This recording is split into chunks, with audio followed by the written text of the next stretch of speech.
الحمد لله رب العالمين،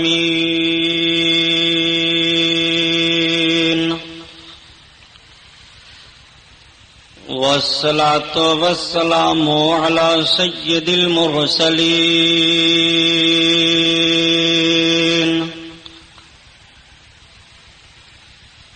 وعلى آله الطاهرين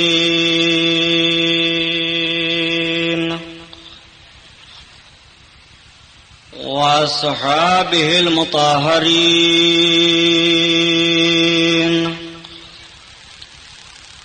وابنه الغوث الأعظم الجيلاني محي الدين وأهل بيته أجمعين، أما بعد، أعوذ بالله من الشيطان الرجيم. بسم الله الرحمن الرحيم. قال الله تعالى في القرآن العظيم والفرقان الحميد: إن أكرمكم عند الله أتقاكم. صدق الله البصير القدير وصدق رسوله البشير النذير، والحمد لله رب العالمين.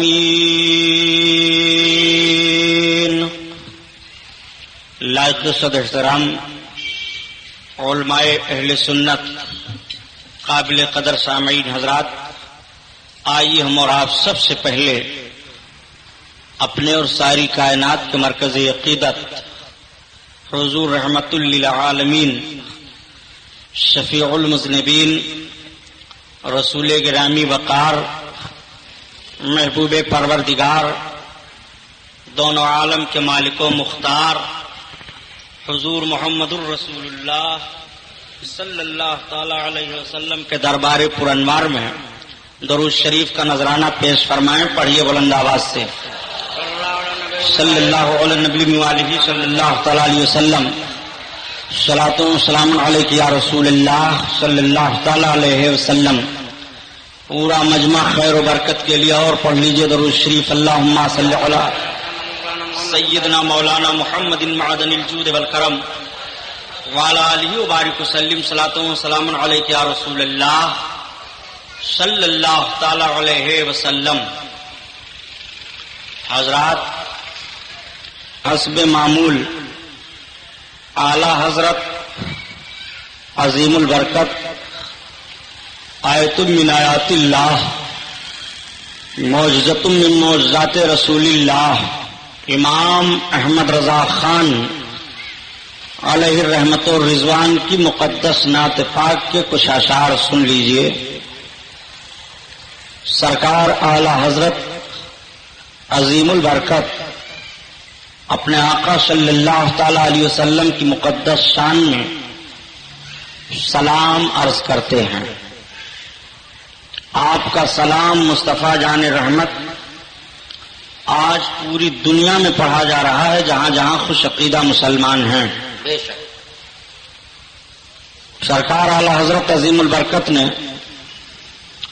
اپنے قصیدہ سلام میں نبی کونین صلی اللہ تعالی علیہ وسلم کی مقدس سیرت کو اور سرکار کے حلیہ پاک کو اس طرح سے بیان فرمایا ہے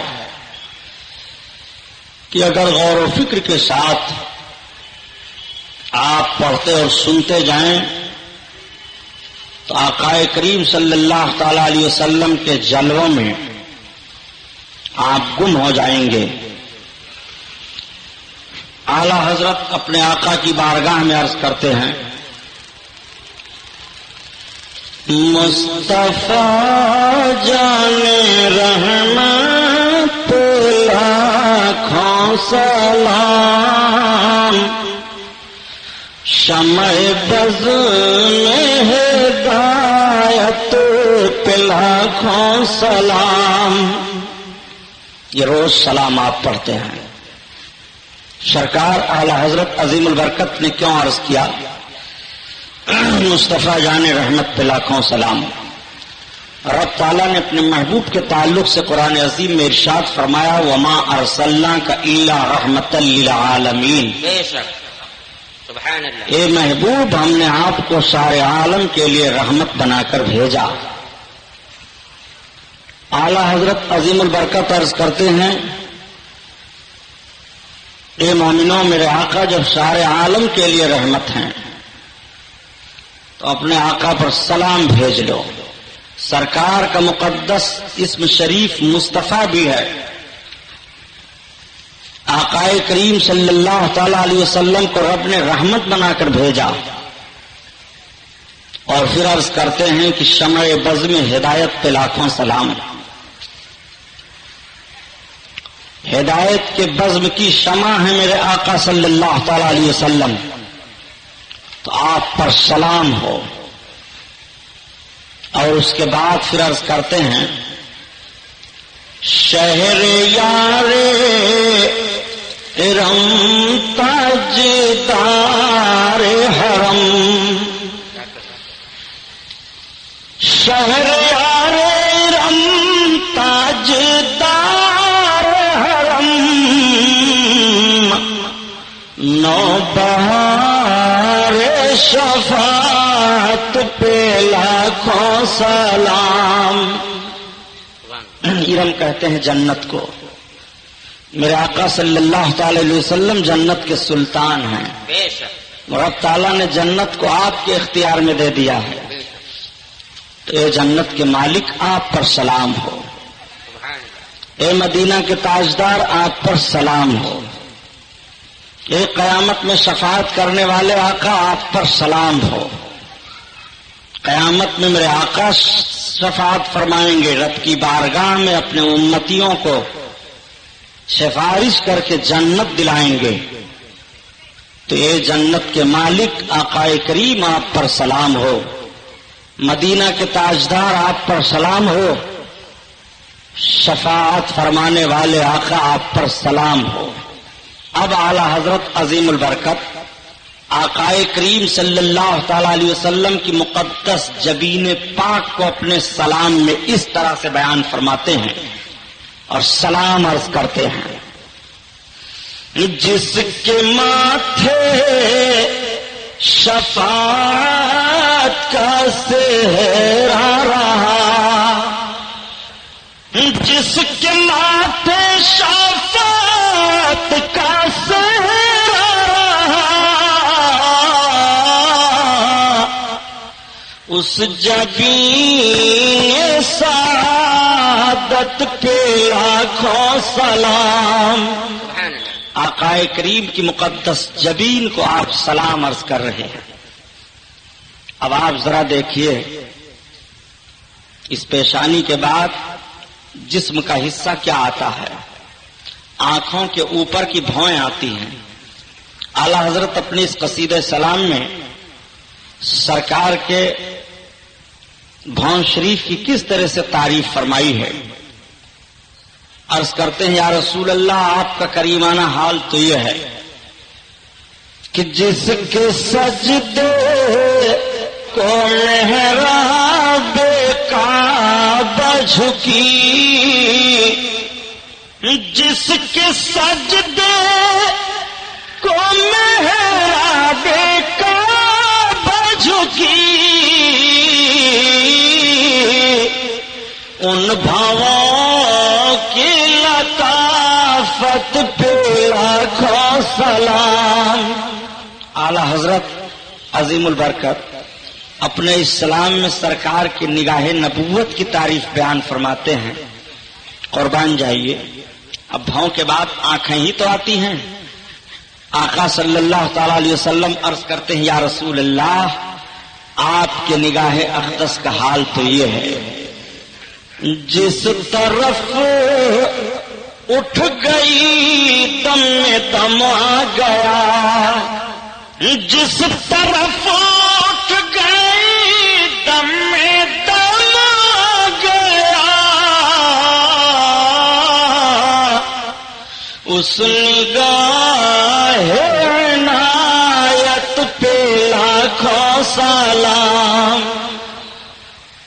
اب اب آنکھوں کے بعد جسم کا کون سا حصہ آتا ہے؟ بینی شریف. تو اعلی حضرت اس کی بھی تعریف کرتے ہیں. اونچی بینی کی رفعت پہ لاکھوں سلام. اور پھر اس بینی کے بعد ہونٹ آتے ہیں. سرکار اعلی حضرت عظیم البرکت اپنے آقا کے لبھائے مبارک کی تعریف اس طرح سے کرتے ہیں کہ پتلی پتلی گولے قدس کی پتیاں، پتلی پتلی گولے قدس کی پتیاں، ان لبوں کی نزاکت پہ لاکھوں سلام. قصیدہ سلام پڑھتے جائیے.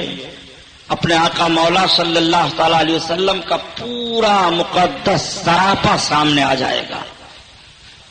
اب لبوں کے بعد منہ کا معاملہ ہوتا ہے. تو اعلی حضرت عظیم البرکت عرض کرتے ہیں یا رسول اللہ، آپ کے منہ شریف کا حال تو یہ ہے، وہ دہن جس کو سب کن کی کنجی کہیں، وہ دہن جس کو سب کن کی کنجی کہیں، اس کی نافذ حکومت پہ لاکھوں سلام. اور پھر زبان اقدس کی تعریف فرما رہے ہیں. وہ دہن جس کی ہر بات وہی خدا، یا رسول اللہ،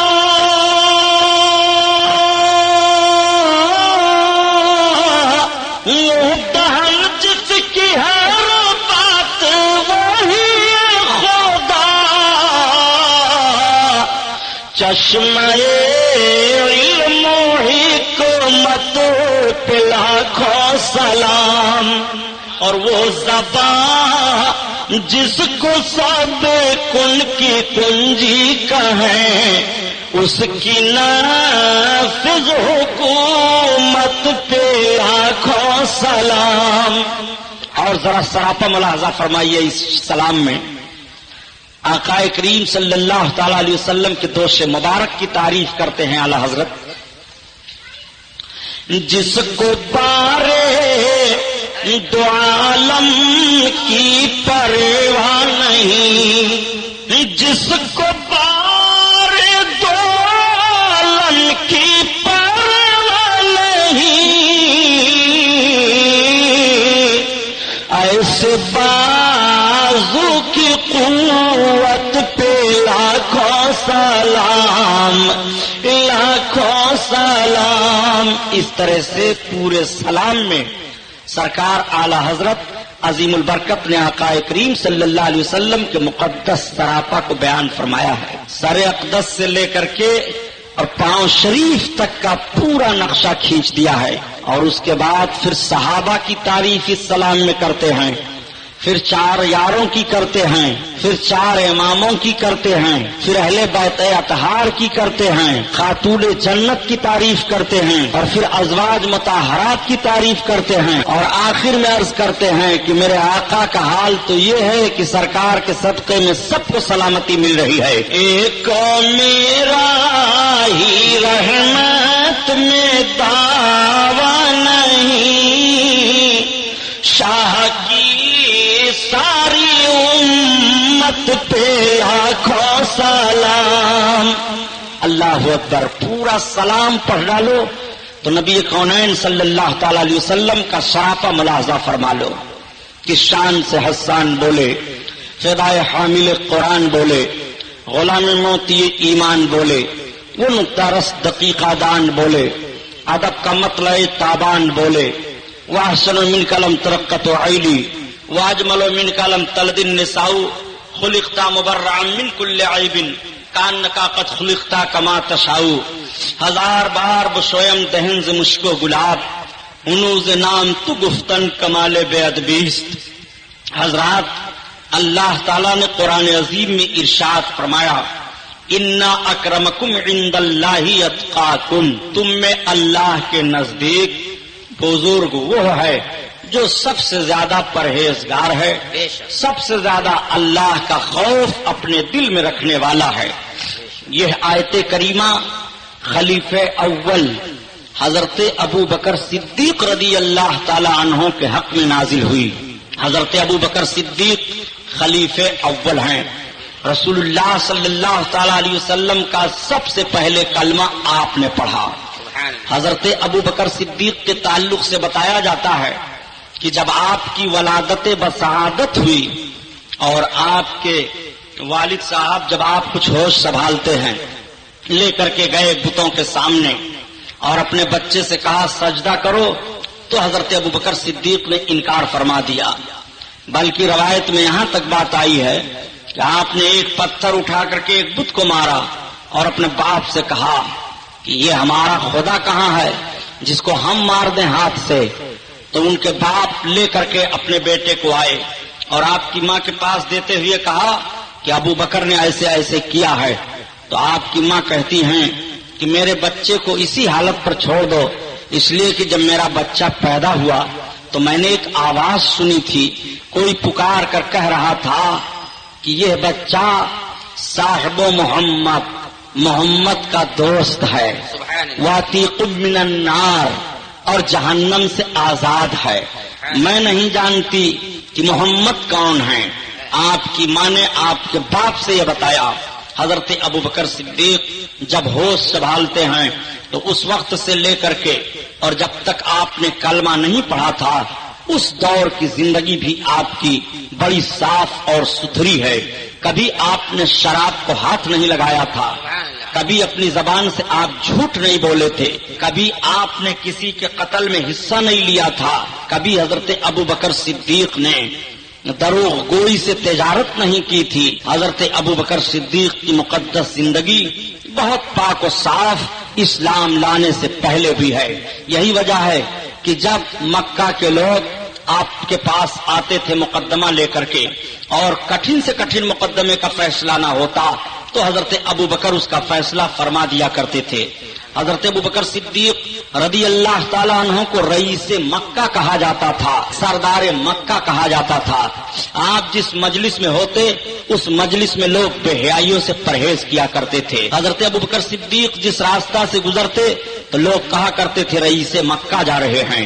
آپ جس تجارتی قافلہ میں ہوتے اس تجارتی قافلہ میں بدعنوانی نہیں ہونے پاتی تھی۔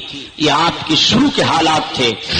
اللہ کے حبیب صلی اللہ تعالی علیہ وسلم سے آپ کی دوستی شروع سے رہی، آپ سرکار کے بہت قریب ہو گئے۔ اعلان نبوت سے پہلے بھی یہ زیادہ تر سرکار کے پاس رہا کرتے تھے۔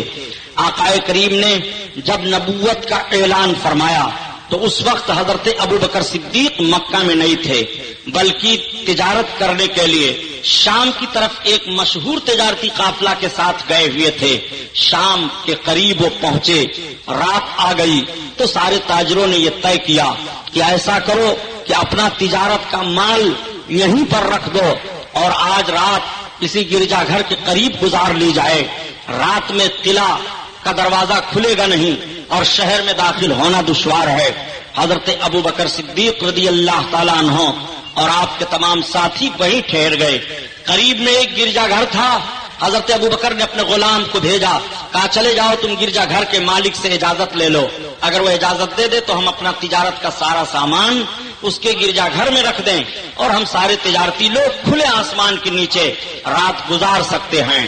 چنانچہ آپ کا خادم جب جا کر کے پہنچا تو دیکھا گرجا گھر کے دروازے پر ایک غلام بیٹھا ہوا ہے۔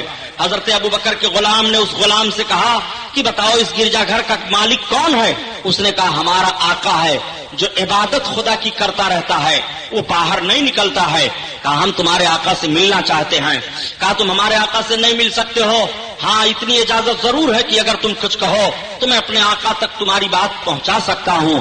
حضرت ابوبکر کے غلام نے کہا کہ جاؤ صرف تم اتنی بات بتا دو کہ مکہ سے کچھ تجارتی لوگ آئے ہیں اور آج کی رات میں وہ اپنی زندگی یہاں اپنی رات گزارنا چاہتے ہیں اور اپنے تجارت کے مال کو یہاں رکھنا چاہتے ہیں، اگر اجازت ہو تو ہم آج رات یہیں گزار لیں۔ حضرت ابوبکر کے غلام نے جب اس بات کو بتا دیا تو راہب کا غلام اندر گیا اور جیسے اس نے کہا کہ میرے آقا مکہ سے چند تجارتی لوگ آئے ہیں اور اپنا تجارت کا سامان ہمارے گرجا گھر میں رکھنا چاہتے ہیں اور یہیں رات گزارنے کی اجازت مانگ رہے ہیں۔ مکہ کا نام سننا تھا کہ راہب باہر نکل آتا ہے اور حضرت ابوبکر کے غلام سے سوال کرتا ہے تم کون ہو؟ اس نے کہا میں ابوبکر ابن قحافہ کا غلام ہوں۔ کہا تمہارے مالک کا نام ابوبکر ہے؟ کہا ہاں۔ کہا ابوبکر کے باپ کا نام قحافہ ہے؟ کہا ہاں۔ کہا کون مکہ جو پہاڑیوں کے درمیان میں آباد ہے؟ غلام نے کہا ہاں۔ کہا جہاں زیادہ کھجوروں کے باغات پائے جاتے ہیں؟ کہا ہاں۔ اب اس نے کہا ایک کام کرو کہ تمہیں اجازت اس شرط پر دی جائے گی کہ جاؤ تم اپنے آقا کو بلا لاؤ۔ غلام جاتا ہے اور ساری بات حضرت ابوبکر صدیق سے بتاتا ہے۔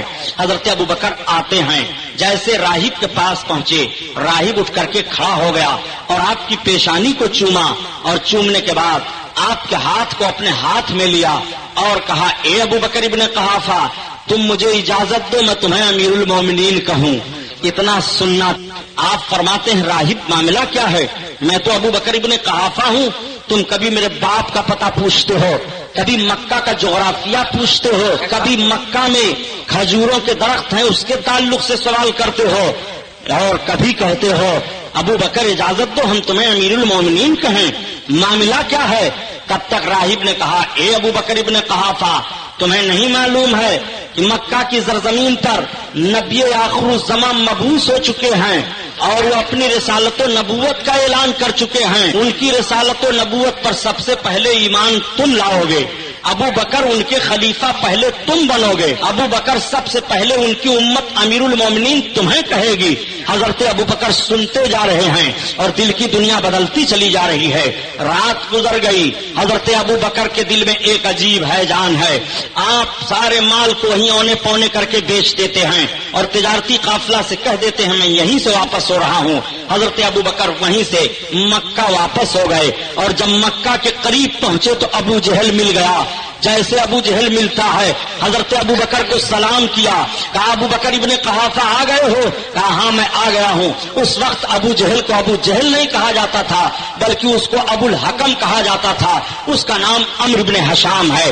جب ابو جہل نے نبی کے معراج کو جھٹلا دیا تو نبی کونین نے فرمایا کہ یہ ابو جہل ہے، اس دن سے اس کا نام ابو جہل پڑا، اس سے پہلے اس کو ابو الحکم کہا جاتا تھا۔ حضرت ابو بکر سے وہ کہتا ہے ابو بکر تمہیں نہیں معلوم ہے کہ تمہارے ساتھی محمد نے کیا انقلاب برپا کر دیا ہے؟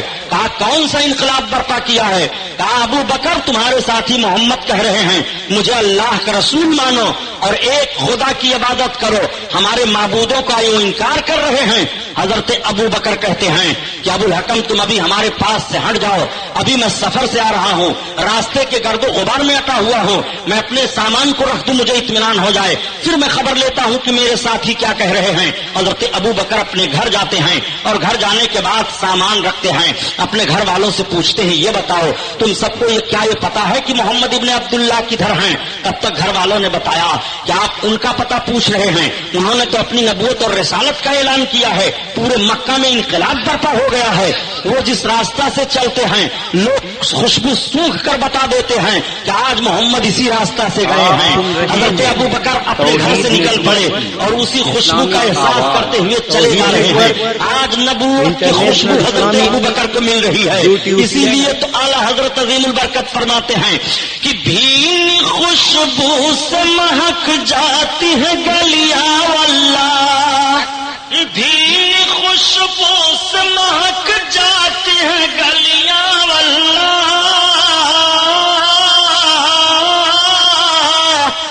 اور کیسے پھولوں میں سجائے ہیں تمہارے گیسو، تمہارے گیسو، کیسے پھولوں میں بسائے ہیں تمہارے گیسو، تمہارے گیسو، اللہ اللہ حضرت ابو بکر صدیق رضی اللہ تعالیٰ عنہ خوشبو کا احساس فرماتے چلے جا رہے ہیں. میرے آقا فاران کی پہاڑی پر مکہ شریف کے اتری جانب پورب سائٹ میں ایک بڑی اونچی پہاڑی ہے جس پر میرے سرکار جلوہ افروز تھے. حضرت ابو بکر صدیق قریب پہنچ گئے. نگاہ نبوت آپ کو دیکھ لیتی ہے. حضرت ابو بکر کی نگاہ سرکار پر پہنچ جاتی ہے. دیوانہ وار آگے بڑھتے چلے جا رہے ہیں. جب دیوانہ وار آگے بڑھے آقا کریم اٹھ کر کے کھڑے ہو جاتے ہیں اور ارشاد فرماتے ہیں ابو بکر آؤ اہلن و سہلن مرحبا. آؤ ابو بکر آؤ. ایک جملہ میں ہی آپ سے عرض کرتا ہوں, آج تعظیم پر کھڑے ہونے پر اعتراض کیا جاتا ہے. کیا تمہیں تاریخ نہیں معلوم ہے کہ نبی کونین نے اعلان نبوت کے بعد اپنے جس امتی کو عزت افزائی فرمائی ہے قیام فرما کر کے وہ حضرت ابو بکر ابن قحافہ رضی اللہ تعالیٰ عنہ ہیں, یعنی حضرت ابو بکر صدیق ہیں. سرکار آپ کو قریب فرماتے ہیں اور ارشاد فرماتے ہیں ابو بکر میں اللہ کا رسول ہوں, کلمہ پڑھ لو. جیسے حضرت ابو بکر سے سرکار نے اتنا فرمایا, ان لوگوں کا ذہن و فکر میں صاف کرنا چاہتا ہوں جو نجدی ذہن و فکر لے کر کے نبی کے علم غیب پر اعتراض کر رہے ہیں. آؤ دیکھو سب سے پہلے جو شخص اسلام میں داخل ہو رہا ہے اس کے اندر کون سی تحریک پیدا ہو رہی ہے. نبی کونین نے جیسے ارشاد فرمایا اے ابو بکر میں اللہ کا رسول ہوں. حضرت ابو بکر عرض کرتے ہیں کہ جو اللہ کا نبی ہوتا ہے رسول ہوتا ہے وہ اپنے رسالت و نبوت کی کچھ نشانی پیش فرماتا ہے. اتنا جیسے وہ عرض کرتے ہیں آقا فرماتے ہیں اے ابو بکر کیا میری نشانی نبوت کے لیے تمہارے لیے کافی نہیں ہے جو گرجا گھر میں راہب نے تمہیں بشارت دی ہے. اتنا سننا تھا فرماتے ہیں یا رسول اللہ مجھے کلمہ پڑھائیے, اسلام میں داخل فرمائیے. نبی کونین نے سب سے پہلے حضرت ابو بکر صدیق کو کلمہ پڑھا کر اسلام میں داخل فرما لیا. آپ ذرا ذہن پر زور دیجئے, حضرت ابو بکر صدیق کے اندر کلمہ پڑھنے کی ترغیب کس بنیاد پر پیدا ہوئی؟ جیسے آقا نے فرمایا ابو بکر کیا میری نبوت کے لیے وہ نشانی و بشارت تمہیں کافی نہیں ہے؟ اللہ اکبر. حضرت ابو بکر اسلام لائے. سرکار کی کتنے قریبی رہے, کتنے قریبی. اللہ کے حبیب نے ان کو کتنی عزت عطا فرمائی. اللہ کے رسول صلی اللہ تعالی علیہ وسلم اپنے صحابہ سے فرماتے ہیں اے میرے صحابہ تم یہ سمجھتے ہو کہ ابو بکر ابن قحافہ کو جو میری بارگاہ میں بڑائی حاصل ہے وہ نماز اور روزہ کی بنیاد پر؟ تو صحابہ نے عرض کیا یا رسول اللہ ہم تو یہی سمجھتے ہیں. آقا فرماتے ہیں لیکن وقرا فی قلبہ شیئا, اللہ تعالیٰ نے ابو بکر کے دل میں ایک چیز کو موقر کر دیا ہے, اس کی بنیاد پر وہ تم سب میں سب سے زیادہ بڑے مانے جاتے ہیں. صحابہ نے عرض کیا یا رسول اللہ وہ کون سی چیز ہے؟ آقا فرماتے ہیں حب النبی, نبی کی محبت. اللہ تعالیٰ نے میری محبت کو ابو بکر کے دل میں سب سے زیادہ ڈال دیا ہے, اس لیے ابو بکر تم میں سب سے زیادہ موقر ہیں. یہی حضرت ابو بکر ہیں. اللہ اکبر. نبی کونین صلی اللہ تعالی علیہ وسلم کی بارگاہ میں تشریف فرما ہیں. کسی نے عرض کیا ابو بکر آپ کو کیا سب سے زیادہ پسند ہے؟ تو آپ فرماتے ہیں النظر یلا وجہ رسول اللہ صلی اللہ تعالی علیہ وسلم, مجھ کو سب سے زیادہ یہ پسند ہے کہ میں اپنے آقا کا چہرہ دیکھا کروں, میں اپنے سرکار کی زیارت ہر دم کیا کروں, بس مجھ کو یہی سب سے زیادہ پسند ہے. اسی لیے تو کہا ان کا روح دیکھتے رہ گئے, دیکھتے رہ گئے, نور والی جبیں دیکھتے رہ گئے, دیکھتے رہ گئے. اللہ اللہ. حضرت ابو بکر صدیق رضی اللہ تعالیٰ عنہ کا وقار آقا کریم کی بارگاہ میں بہت ہے. نبی کونین صلی اللہ تعالیٰ علیہ وسلم تشریف فرما ہیں, صحابہ کی جماعت بیٹھی ہے, تب تک حضرت ابو بکر صدیق آ گئے. آقا ارشاد فرماتے ہیں ابو بکر ابن قحافہ جنتی ہیں.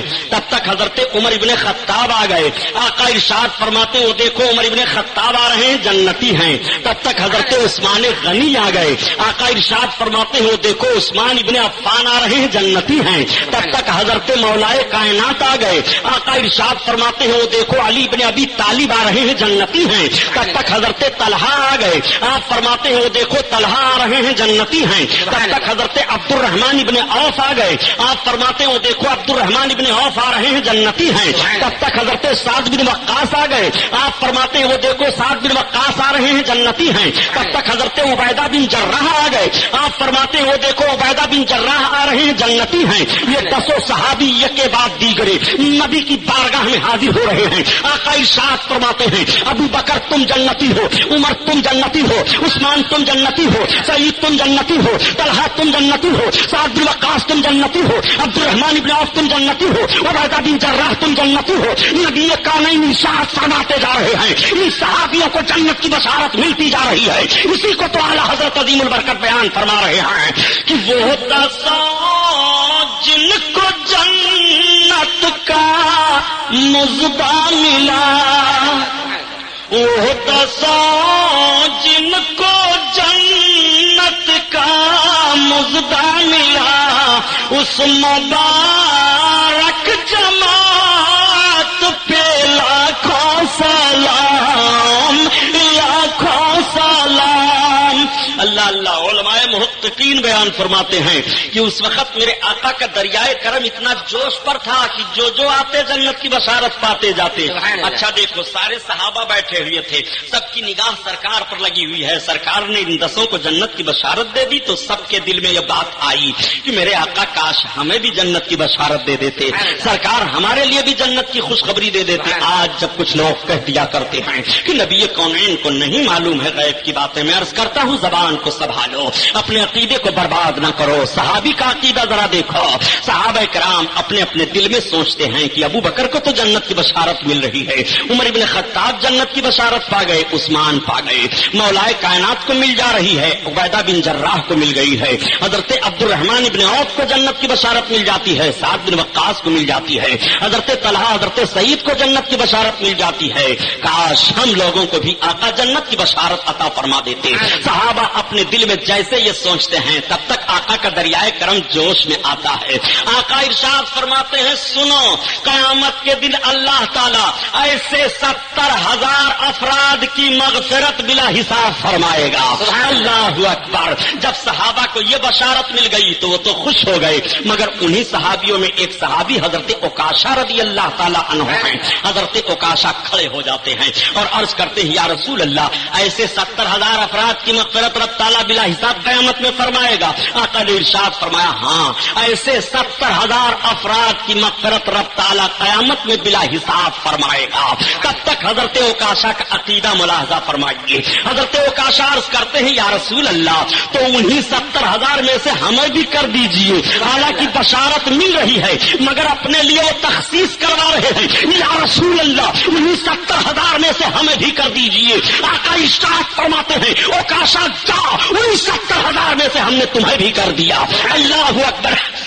جنت کی بشارت کو نعرے تکبیر۔ حضرت عکاشہ رضی اللہ تعالیٰ عنہ کتنے خوش ہو گئے۔ اعلیٰ حضرت عظیم البرکت کسی کو بیان فرماتے ہیں کہ کون دیتا ہے دینے کو منہ چاہیے اور دینے والا سچا ہمارا نبی، ہمارا نبی، اور غمزدوں کو رضا مزدہ دیجے کی ہے، بے کسوں کا سہارا ہمارا نبی، ہمارا نبی، بے کسوں کا سہارا ہمارا نبی، ہمارا نبی۔ اللہ اللہ، آپ ذرا ملاحظہ فرمائیے، بات چل رہی تھی حضرت ابو بکر صدیق رضی اللہ تعالیٰ عنہ کی۔ حضرت ابو بکر صدیق حب رسالت میں کس طرح سے مستغرق ہیں ذرا ملاحظہ فرماؤ۔ میرے آقا صلی اللہ تعالیٰ علیہ وسلم نے ایک جنگ کی تیاری کی جس کو جنگ تبوک کہا جاتا ہے۔ بہت بھاری جنگ لڑی گئی تھی۔ جنگ تبوک مدینہ شریف سے اتر جانب کا راستہ گیا ہوا ہے، ادھر تبوک کا مقام پڑتا ہے۔ بڑی بھیانک جنگ لڑی گئی تھی۔ آقا کریم صلی اللہ تعالیٰ علیہ وسلم کے اس وقت صحابہ کے وسائل کم تھے، لڑنے بھیڑنے کے ساز و سامان کم تھے. نبی کونین صلی اللہ تعالی علیہ وسلم نے ارشاد فرمایا اپنے صحابیوں کو اکٹھا کر کے، اے میرے صحابہ، جس جنگ میں اسباب کی زیادہ ضرورت پڑے گی، ہمارے کچھ ایسے بھی صحابی ہیں جن کے پاس تلواریں نہیں ہیں، جن کے پاس گھوڑے نہیں ہیں، جن کے پاس کھانے پینے کے سامان نہیں ہے، لاؤ چندہ اکٹھا کرو. آقا کریم صلی اللہ تعالی علیہ وسلم نے جنگ تبوک کے لیے سب سے پہلے جو چندہ فرمایا ہے، صحابہ کی جماعت آقا کے روبرو تشریف فرما ہے. میرے سرکار جلوہ افروز ہیں. نبی کونین صلی اللہ تعالی علیہ وسلم ارشاد فرماتے ہیں، اللہ نے جس کو جتنی وسعت دی ہے اس جنگ میں وہ حصہ لے. نبی کا فرمان جاری ہونا تھا. حضرت ابوبکر صدیق اپنے گھر گئے اور سوچنے لگے کہ نبی کونین نے آج چندہ طلب فرمایا ہے، آؤ ذرا دیکھو چندے کی حیثیت کیا ہوتی ہے. آقا صلی اللہ تعالی علیہ وسلم کے جانثار ابوبکر صدیق رضی اللہ تعالیٰ عنہ ہیں. انہوں نے اپنے گھر کے سارے سامان کو اکٹھا کیا. یہاں تک بتایا جاتا ہے کہ آپ کے سالن نکالنے کا جو سامان تھا اس کو بھی آپ نے رکھ لیا، جس میں کھانا بنایا جاتا تھا وہ بھی سامان آپ نے رکھ لیا. گھر کا کوئی سامان نہیں چھوٹا، جتنا درہم و دینار تھا وہ سب رکھ لیا.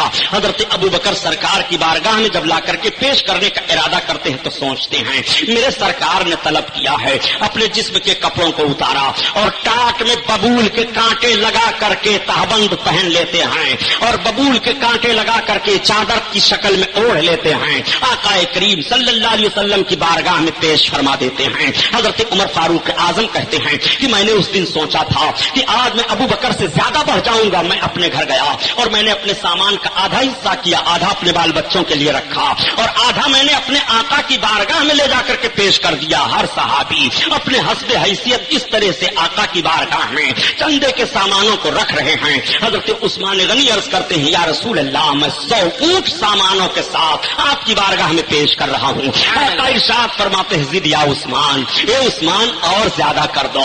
حضرت عثمان غنی عرض کرتے ہیں یا رسول اللہ 100 اونٹ اور میں پیش کر رہا ہوں سامانوں کے ساتھ. آقا ارشاد فرماتے ہیں زد یا عثمان، اے عثمان اور زیادہ کر دو. حضرت عثمان غنی رضی اللہ تعالیٰ عنہ سرکار کی بارگاہ میں 100 اونٹ اور سامان کے ساتھ پیش فرما دیتے ہیں. آقا ارشاد فرماتے ہیں یا عثمان انتا غنی، اے عثمان تم غنی ہو.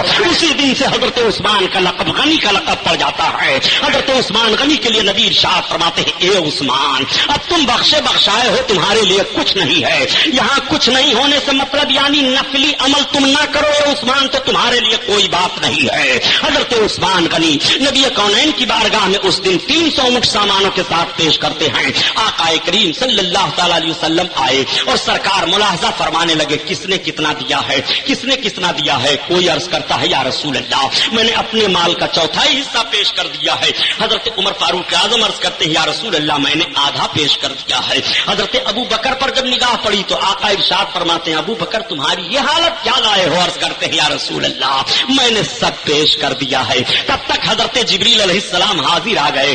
اللہ کے حبیب سے عرض کرتے ہیں یا رسول اللہ رب کو آپ سلام پیش فرماتا ہے اور یا رسول اللہ آپ اپنے اس جانثار کی طرف دیکھیے، آپ کے چندہ کرنے پر آپ کے اس محبوب نے سب کچھ پیش کر دیا ہے اور اپنے جسم میں ببول کے کانٹے ٹاٹ میں لگا کر کے پہن لیے ہیں. رب کو یہ اثار اتنا پسند آیا ہے کہ رب تعالیٰ نے تمام فرشتوں کو حکم دے دیا ہے کہ میرے محبوب کے محبوب کی سنت پر عمل کرو. اور یا رسول اللہ آج میں ابو بکر کی سنت میں ببول کے کانٹے لگا کر کے ٹاٹ زیب تن کیے ہوئے ہوں. اللہ کو اتنا ان کی ادا بھا گئی ہے. وہ حضرت ابو بکر صدیق ہیں اور جب حضرت ابو بکر صدیق سے اللہ کے حبیب نے سوال فرمایا اے ابو بکر تم اپنے بال بچوں کے لیے کیا رکھائے ہو؟ تو حضرت ابو بکر جواب کیا دیتے ہیں ذرا حدیث کی کتابوں میں پڑھو اور دیکھو.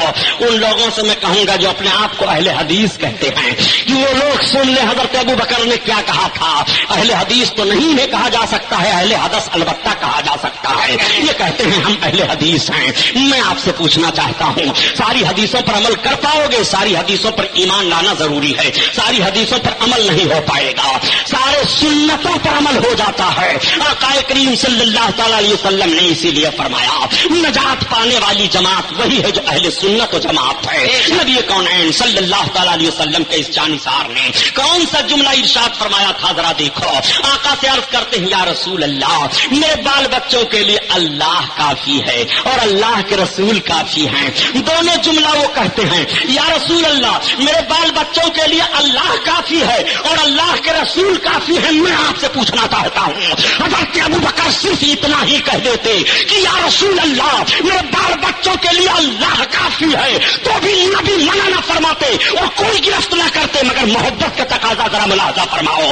عرض کرتے ہیں یا رسول اللہ میرے بال بچوں کے لیے اللہ کافی ہے اور اللہ کے رسول کافی ہیں. قربان جاؤ حضرت ابوبکر صدیق کے عقیدہ پر. اسی لیے کہا جاتا ہے اللہ اور اللہ کے رسول چاہیں گے تو یہ کام ہو جائے گا, اللہ اور اللہ کے رسول چاہیں گے تو ایسا ہوگا, اللہ اور اللہ کے رسول چاہیں گے تو ویسا ہوگا, اللہ اور اللہ کے رسول چاہیں گے تو عطا کر دیں گے, اللہ اور اللہ کے رسول چاہیں گے تو یہ پورا ہو جائے گا. اس طریقے کا عقیدہ رکھنا حضرت ابوبکر صدیق کا عقیدہ ہے اور صحابیوں کا طریقہ ہے. اسی لیے ہم کہتے ہیں کہ نجات پانے والی جماعت وہی ہے جس کا عقیدہ ابوبکر صدیق کے عقیدے پر ہے. نعرہ تکبیر, نعرہ رسالت, مذہب اسلام, مسلک اعلی حضرت. اسی لیے تو اعلی حضرت عظیم البرکت عرض کرتے ہیں یا رسول اللہ خلق کے حاکم ہو تم اور رزق کے قاسم ہو تم. یا رسول اللہ خلق کے حاکم ہو تم, رزق کے قاسم ہو تم, اور جو ملا تم کو ملا تم پہ کرو درود, جو ملا تم کو تم سے ملا تم پہ کرو درود. حضرت ابوبکر صدیق کے بہت فضائل ہیں. یہ آیت کریمہ انا اکرمکم عند اللہ اتقاکم, اللہ کے نزدیک تم میں بزرگ و برتر وہی ہے. اس آیت کا شان نزول مفسرین کرام کی ایک جماعت بیان کرتی ہے کہ حضرت ابوبکر صدیق رضی اللہ تعالیٰ عنہ کے تعلق سے یہ آیت نازل ہوئی ہے. اب آؤ ذرا دیکھو, حضرت ابوبکر صدیق رضی اللہ تعالیٰ عنہ سرکار کے اول خلیفہ ہیں. جب میرے آقا اس دنیا سے تشریف لے گئے تو حضرت ابوبکر صدیق مکہ شریف میں آپ کا مکان حرم شریف سے کچھ کلومیٹر کی دوری پر دکن جانب تھا. آج بھی مکہ شریف میں دکن طرف حرم شریف کے جانب سب سے اونچی بلڈنگ جو بنی ہوئی ہے, لوگ بتاتے ہیں کہ یہاں پر حضرت ابوبکر کا مکان تھا. اللہ کے حبیب صلی اللہ علیہ وسلم اپنے مکان پر, نبی کونین صلی اللہ تعالیٰ علیہ وسلم, حضور صلی اللہ تعالیٰ علیہ وسلم کے مکان سے اتنی دوری پر مکہ میں حضرت ابوبکر کا مکان تھا. مدینہ طیبہ میں حضرت ابوبکر صدیق رضی اللہ تعالیٰ عنہ نے ایک اور مکان بنایا تھا, جو مکان مدینہ شہر سے تھوڑی دوری پر تھا. آپ وہاں تھے, آقا کریم صلی اللہ علیہ وسلم کا وصال شریف ہوا, پورے مدینہ میں خبر پھیل گئی. حضرت ابوبکر کہتے ہیں کہ جب مجھ کو اطلاع ملی تو میں بھاگا بھاگا آیا. حضرت ابوبکر صدیق رضی اللہ تعالیٰ عنہ سب سے پہلے حجرہ عائشہ میں جاتے ہیں. حضرت عائشہ سرکار کی بیوی ہیں, حضرت ابوبکر کی بیٹی ہیں. بیٹی کو دیکھا اور تمام لوگوں کو آپ نے ملاحظہ فرمایا میرے آقا صلی اللہ علیہ وسلم آرام فرما ہیں. حضرت ابوبکر صدیق جب گئے سرکار کے وصال شریف کے بعد آقا کے قریب, تو جانتے ہو کیا کیا آپ نے؟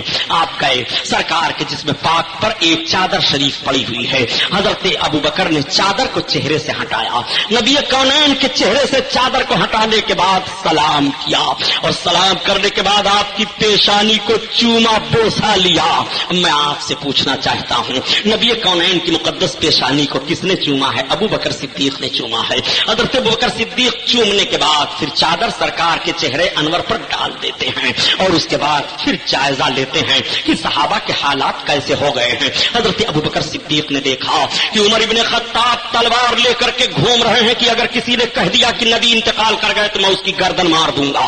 حضرت علی ایک دم بالکل خاموش ہیں, ایسا ہے جیسے ان کی بالکل بولی بند ہو گئی ہو. حضرت عثمان غنی بالکل دیوانے کی شکل میں ہو گئے ہیں. صحابہ کی ہچکیاں بد گئی ہیں روتے روتے. پورے مدینہ میں کوہرام برپا ہے, کسی کو سکون و قرار نہیں ہے.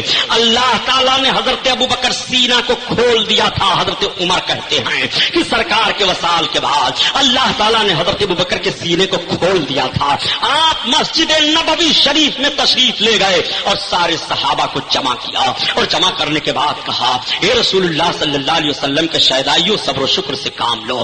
سنو, اگر کوئی محمد کی عبادت کرتا تھا تو سن لو محمد انتقال کر گئے اس دنیا سے، اور کوئی اللہ کی عبادت کرتا ہے تو اللہ ہی ہے جو ہمیشہ سے ہے، ہمیشہ رہے گا، وہی موت دیتا ہے، وہی زندگی دیتا ہے۔ اور اس کے بعد پھر حضرت ابوبکر صدیق ایک آیت کریمہ تلاوت فرماتے ہیں کہ سب کو اس دنیا سے ایک نہ ایک روز جانا ہے، باقی صرف اللہ رہے گا۔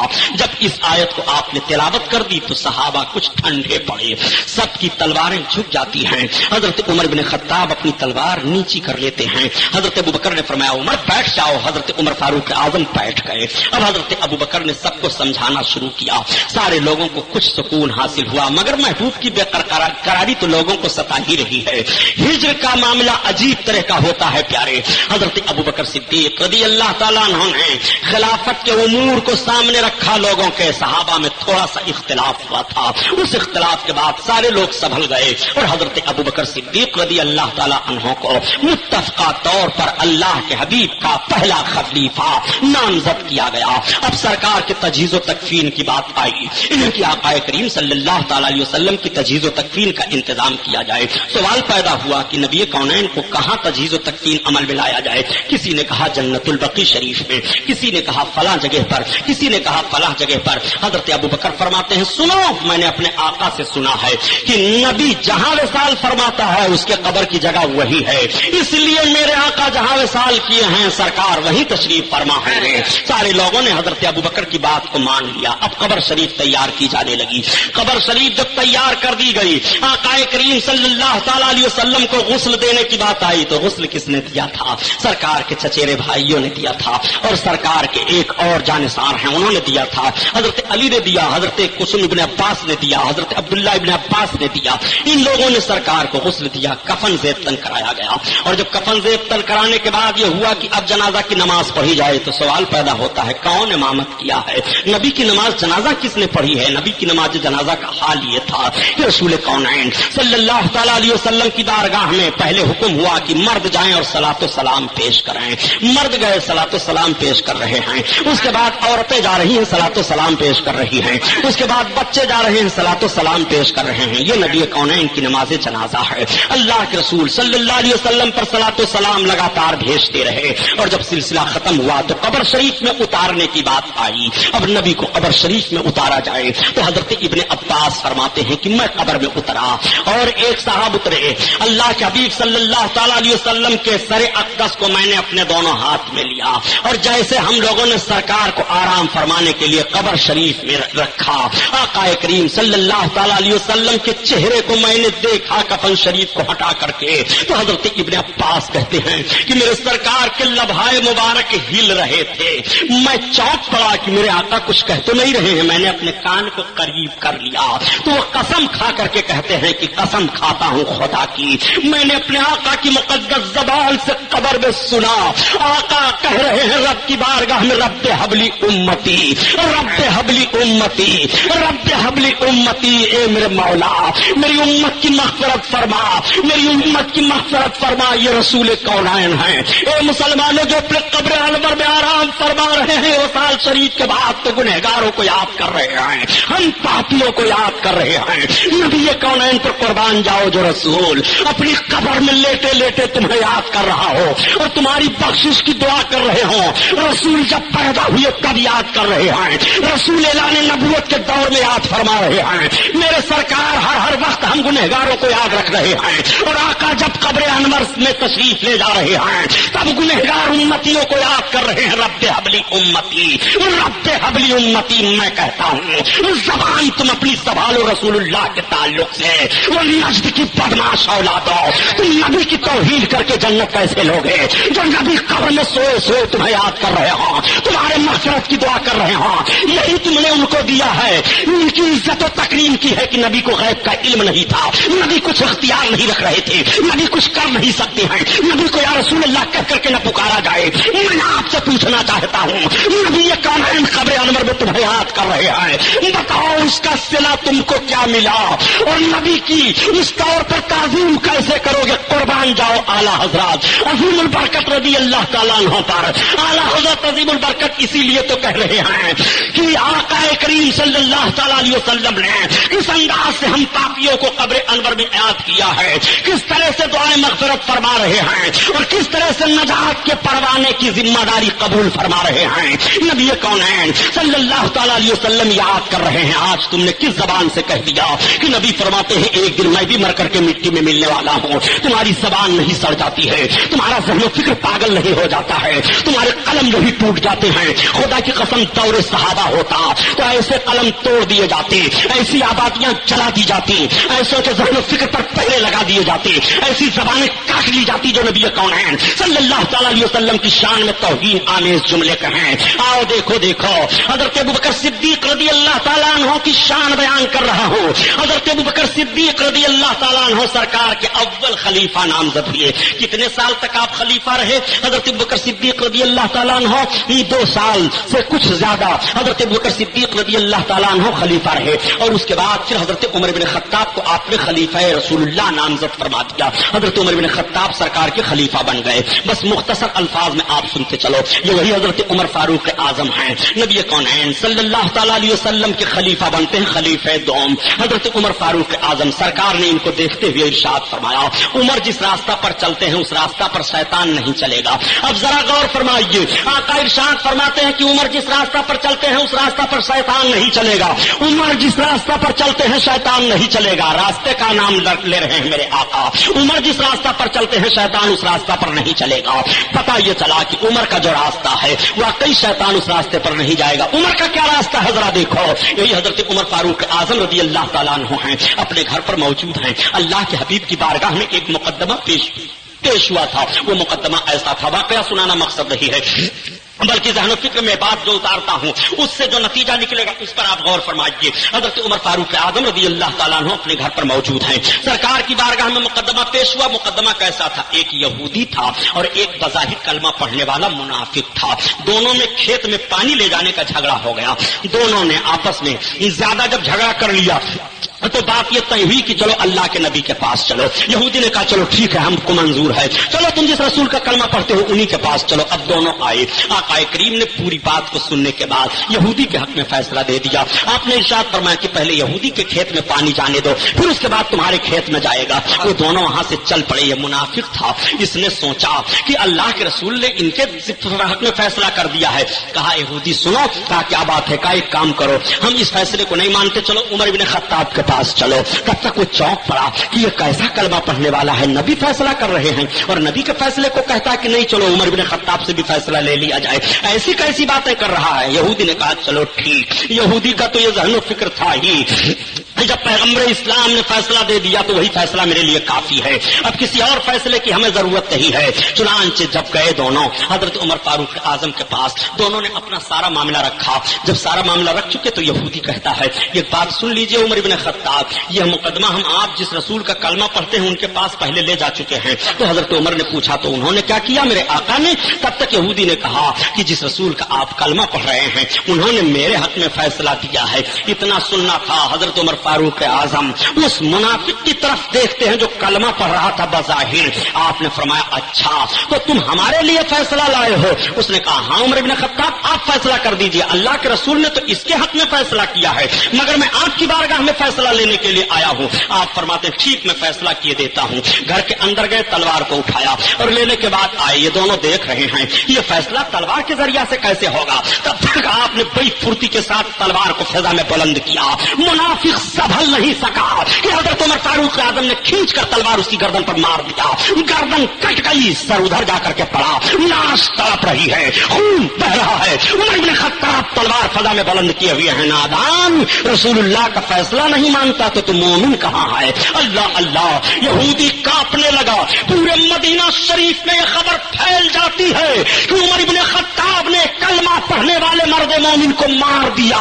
میں تم سے پوچھنا چاہتا ہوں جو کلمہ پڑھ رہے ہو، نبی کی توہین کر رہے ہو، ذرا دیکھو مدینہ طیبہ کی سرزمین پر عمر بن خطاب نے بظاہر کلمہ پڑھنے والے کی گردن ماری ہے اور اس کا خون بہ رہا ہے، لاش تڑپ رہی ہے، سارے لوگ آ جاتے ہیں۔ جب نبی کونین کو اطلاع ملی تو میرے آقا ارشاد فرماتے ہیں ایسا ہو ہی نہیں سکتا کہ عمر بن خطاب کسی مومن کو قتل کر دے۔ عمر بن خطاب نے مومن کو نہیں قتل کیا ہے، یہ نبی فرماتے ہیں، اور میرے سرکار چند صحابہ کے ساتھ تشریف لاتے ہیں، کاشانے عمر پر پہنچ گئے، دیکھ رہے ہیں لاش تڑپ رہی ہے، خون کا دھارا بہ رہا ہے، منافق کانپ رہا ہے۔ نبی کونین کی نگاہیں اقدس پڑتی ہے، آقا نے دیکھا یہ دونوں وہی تو ہیں۔ آقا کریم ارشاد فرماتے ہیں عمر کیا حال ہے؟ عرض کرتے ہیں یا رسول اللہ یہ دونوں آپ کے پاس مقدمہ لے کر کے گئے تھے، آپ نے فیصلہ فرمایا تھا اور اس نے آپ کے فیصلے کو ٹھکرا دیا، آیا تھا مجھ سے فیصلہ لینے کے لیے۔ یا رسول اللہ میں نے یہی فیصلہ دیا ہے، یہ منافق ہے، اس کی گردن میں نے ماری ہے، یہ مومن نہیں ہے۔ تب تک میرے آقا پر وہی نازل ہو گئی،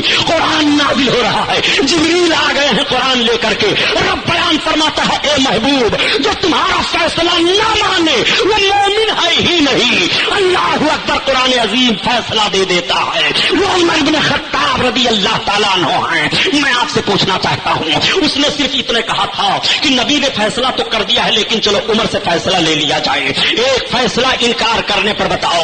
قرآن کہہ رہا ہے تو مومن نہیں ہے اور عمر بن خطاب اسے قتل کر رہے ہیں، آج تم کتنے جملے نبی کے بارے میں کس رہے ہو؟ حرام خور نزدی ذہن رکھنے والے لوگوں، ہوٹلوں پر بیٹھ کر تمہاری زبان نہیں چلتی ہے جب تم بحث کرتے ہو کہ رسول اللہ کو غیب کی بات کہاں معلوم تھی؟ رسول اللہ سے یہ پوچھا گیا وہ انہوں نے کہا بتا دیا۔ رسول اللہ کی حیثیت یہ ہے، رسول کونین کچھ نہیں کر سکتے ہیں، تم کتنے جملے کہتے چلے جا رہے ہو اور پھر بھی دعویٰ کر رہے ہو کہ ہم مسلمان ہیں۔ خدا کی قسم عمر بن خطاب کا کردار دیکھ لو، انہوں نے قتل کیا ہے بظاہر کلمہ پڑھنے والے کو کہ نہیں، مارا ہے بظاہر کلمہ پڑھنے والے کو کہ نہیں۔ حضرت عمر خطاب کے سامنے لاش تڑپتی ہے بظاہر کلمہ پڑھنے والے کی نہیں، حضرت عمر بن خطاب رضی اللہ تعالیٰ عنہ قتل کر رہے ہیں۔ دیوبندی تبلیغی جماعت کی حقیقت بے نقاب کرنے والی بہترین اردو کتابیں یہ ہیں: خوابوں کی بارات، جال حق، تبلیغی جماعت حقائق و معلومات کے اجالے میں۔ اردو اور ہندی دونوں زبانوں میں یہ کتابیں دستیاب ہیں۔ تبلیغی جماعت احادیث کی روشنی میں، تمہید ایمان، تبلیغی جماعت کا فریب، بد مذہبوں سے رشتے، جان ایمان۔ دیوبندی تبلیغی جماعت کی اصلیت ظاہر کرنے والی لاجواب کیسٹیں یہ ہیں: زلزلہ، تبلیغی جماعت کا آپریشن، باطل کی پہچان، کیوں نہیں ہوتے مسلمان ایک، وطن کے غدار کون، تبلیغی جماعت کا بھیانک چہرہ، جنتی کون، عقائد باطلہ۔ ان تمام کیسٹوں اور کتابوں کے لیے مکتبہ رضا 26 کام بیکر اسٹریٹ بمبئی نمبر 3 سے رابطہ کریں۔ اب آؤ ذرا دیکھو، یہی حضرت عمر فاروق اعظم تو ہیں، 22 باتوں کو اللہ کے حبیب کی بارگاہ میں مشورتاً حضرت عمر فاروق اعظم عرض کرتے ہیں، ان ٹھیک 22 باتوں کے مطابق قرآن میں رب تعالیٰ نے آیتوں کو نازل فرما دیا۔ ان میں سے ایک بات حضرت عمر فاروق اعظم حاضر آئے اور عرض کرتے ہیں یا رسول اللہ آپ عورتوں کو پردہ کرنے کا حکم فرما دیجیے۔ آقا کریم صلی اللہ علیہ وسلم خاموش ہیں، حضرت عمر فاروق اعظم عرض کر کے بیٹھتے ہیں، تب تک آیت کریمہ نازل ہو گئی، آیت حجاب سرکار پر نازل ہو رہی ہے۔ آقا کریم نے پردے کے تعلق سے آیت کریمہ کو تلاوت فرما دیا، پورے مدینہ میں خبر پھیل جاتی ہے آج پردے کے تعلق سے قرآن نازل ہوا، وحی الہی آ گئی ہے۔ اللہ کے حبیب صلی اللہ علیہ وسلم نے فرمان جاری فرما دیا ہے۔ حضرت عمر فاروق اعظم رضی اللہ تعالیٰ عنہ کی وہ ذات گرامی ہے، آج بھی جب حج کرنے کے لیے جاؤ پیارے تو حضرت ابو بکر صدیق رضی اللہ تعالیٰ عنہ کے معاجہ شریف کے سامنے گنبد شریف کی دیوار میں یہ آیت کریمہ لکھی ہوئی ہے، اولئک الذین امتحن اللہ قلوبہم للتقوی۔ اور حضرت عمر فاروق اعظم کے معاجہ شریف کے سامنے یہی آیت کریمہ لکھی ہوئی ہے جو منافق کے قتل ہونے پر آیت نازل ہوئی تھی، وہی آیت لکھی ہوئی ہے آج بھی ان کے معاجہ شریف کے سامنے دروازے کے اوپر گنبد خضرا کی دیوار میں۔ اللہ اکبر، وہ حضرت عمر فاروق اعظم ہیں۔ نبی کونین ارشاد فرماتے ہیں کہ اگر میرے بعد کوئی نبی ہوتا تو عمر ہوتے، مگر میرے بعد کوئی نبی نہیں ہے۔ نبی کونین صلی اللہ علیہ وسلم ارشاد فرماتے ہیں، حضرت عائشہ صدیقہ بیٹھی ہیں، آسمان کے تاروں کی طرف آپ کی نگاہ جاتی ہے تو آپ پوچھ پڑتی ہیں یا رسول اللہ آسمان میں جتنے تارے ہیں کیا کسی کی نیکیاں اتنی ہیں؟ آقا ارشاد فرماتے ہیں ہاں، عمر ابن خطاب کی۔ اللہ اکبر، اب آپ ذرا غور فرمائیے، سرکار عمر ابن خطاب کی نیکیاں جان رہے ہیں کتنی، تب تو فرما رہے ہیں ہاں عائشہ آسمان میں جتنے تارے ہیں عمر ابن خطاب کی نیکیاں ہیں۔ اللہ کے حبیب کے سامنے حضرت حضرت عائشہ عرض کرتی ہیں اور یا رسول اللہ میرے باپ کی نیکیاں یعنی ابو بکر صدیق کے تعلق سے وہ پوچھ پڑتی ہیں تو آقا ارشاد فرماتے ہیں اے عائشہ تمہارے باپ جو غار سور میں ہجرت کی ایک رات میرے ساتھ تھے وہ عمر بن خطاب کی ساری نیکیوں پر بھاری ہے. اللہ اکبر. اب آؤ ذرا غور فرماؤ کہ صحابہ کو کس کس طرح سے سرکار نے نوازا ہے.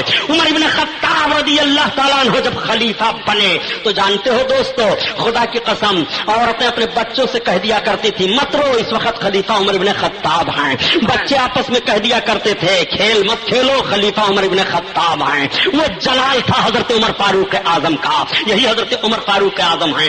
آج کل کی طرح حکومت کا معاملہ نہیں تھا کہ پوری سیکورٹی حفاظت کر رہی ہے مگر پھر بھی مار دیے جاتے ہیں. پارلیمنٹ پر حملہ ہو جاتا ہے, اسمبلی پر حملہ ہو جاتا ہے, پورا ملک حملہ میں ملوث ہو جاتا ہے. حفاظتی گارڈ گھوم رہے ہیں, اس کے باوجود دکان اور مکان جلا دیے جاتے ہیں. آؤ دیکھو پیغمبر اسلام کے شہدائیوں نے کیسی حکومت کی ہے اور کس طرح سے حکومت کا مزاج عطا فرمایا ہے. یہی حضرت عمر بن خطاب رضی اللہ تعالیٰ عنہ ہیں. مدینہ شریف میں رات کی تاریکی میں چل چل کر کے ایک دوسرے کی خبر لے رہے ہیں. رات آ جاتی ہے تو آرام نہیں کرتے ہیں بلکہ تنہا چل پڑتے ہیں. ایک مرتبہ حضرت عمر فاروق اعظم مدینہ شریف سے باہر نکل گئے اور باہر نکلنے کے بعد ایک میدان کی طرف گئے جہاں چند تجارتی لوگ آئے تھے اپنے خیمہ لگائے ہوئے تھے.